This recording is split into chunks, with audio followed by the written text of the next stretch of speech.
Public Accounts Committee PAC Chairman Wong Kar-wai says the government is unable to ascertain and is confused as to who decided on the development and procurement of MySejahtera.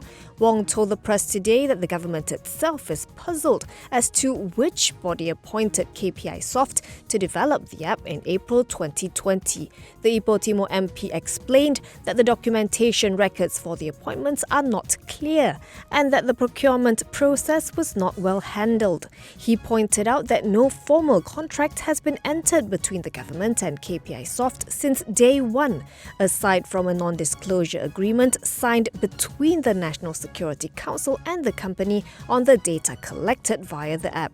Wong said this after a 3-hour proceeding, during which the PAC called in representatives from the National Security Council, the Malaysian Administrative Modernisation and Management Planning Unit, and the National Cyber Security Agency. Last week, Health Minister Khairi Jamaluddin and Finance Minister Tengku Datuk Seri Zafrul Abdul Aziz were also called in to testify on the same issue.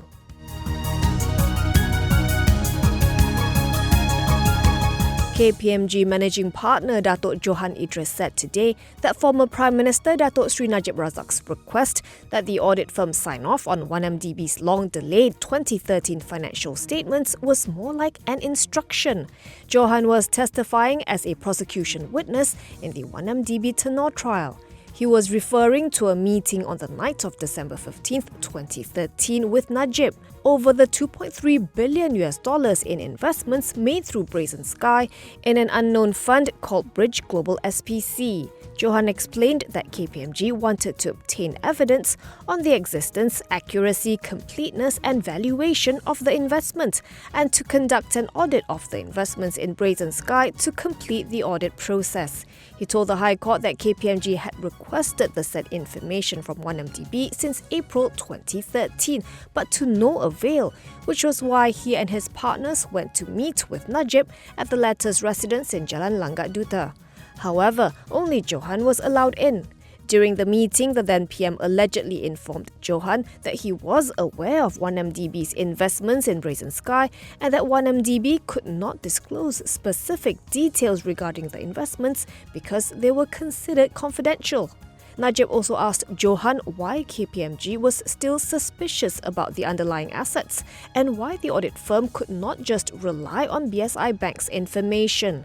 According to Johan, before the meeting ended, Najib stated that he would like to see KPMG sign off on the 1MDB accounts, to which the witness said he did not respond. Following the meeting and KPMG's hesitancy to sign off on the financial statements, the firm was terminated as 1MDB's external auditor and replaced by Deloitte.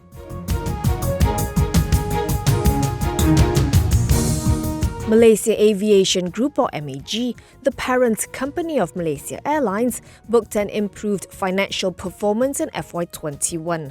This was thanks to MAG's successful restructuring and cargo business revenue growth at a time when the global aviation industry continued to contend with the impact of COVID-19-driven movement restrictions.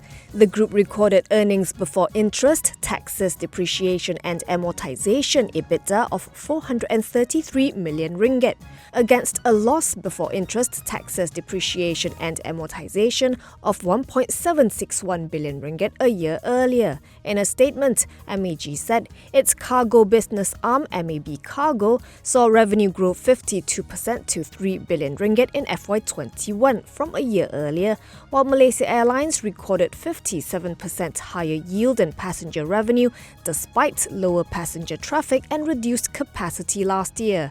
As for its restructuring, MAG said the exercise resulted in a reduction in liabilities of over 15 billion ringgit and eliminated 10 billion ringgit in debt. With the gradual reopening of international borders, MAG said it is seeing strong passenger demand and sales contributing to the group's solid cash balance.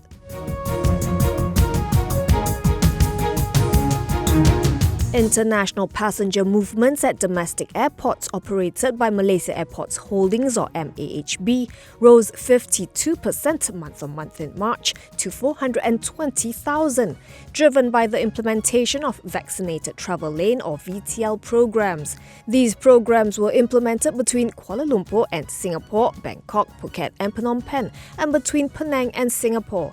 MAHB said KLIA had on March 28th welcomed a new international airline, Air India Express, which flies 3 times a week from Tiruchirappalli International Airport in Tamil Nadu, India.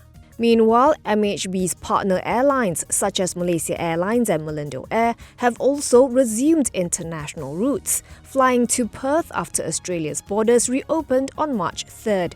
Malaysia Airlines also resumed flights to 5 cities in India: New Delhi, Bangalore, Mumbai, Chennai and Hyderabad. According to MAHB MD Datuk Iskandar Mizal Mahmud, since the reopening of Malaysia's borders on April 1st, its local airports have been recording a daily average of 20,000 international movements, and that the figure should climb further once Kota Kinabalu International Airport starts receiving international passengers this month. Kota Kinabalu International Airport was previously MAHB's 3rd busiest airport for international traffic.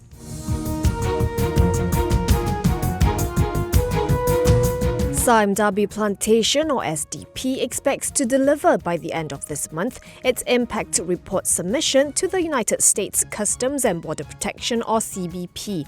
This will go towards lifting the withhold release order imposed on the company since December 2020.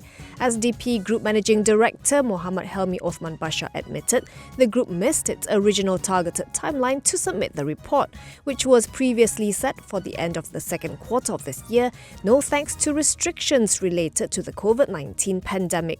He added that the last 12 months have been an enriching experience with many lessons learned, and highlighted that the International Labour Organization's 11 forced labour indicators do not clearly define what each indicator means. He said this was a journey for ethical trade consultancy Impact too, as this is the first time they're advising a plantation company. He added that from what SDP has learned for the past 12 months, no society is free of all the 11 forced labour indicators. But since the issue is very specific to SDP, he said the group has to lead the way and solve this problem, and hopes that this will spur changes in the plantation and other industries.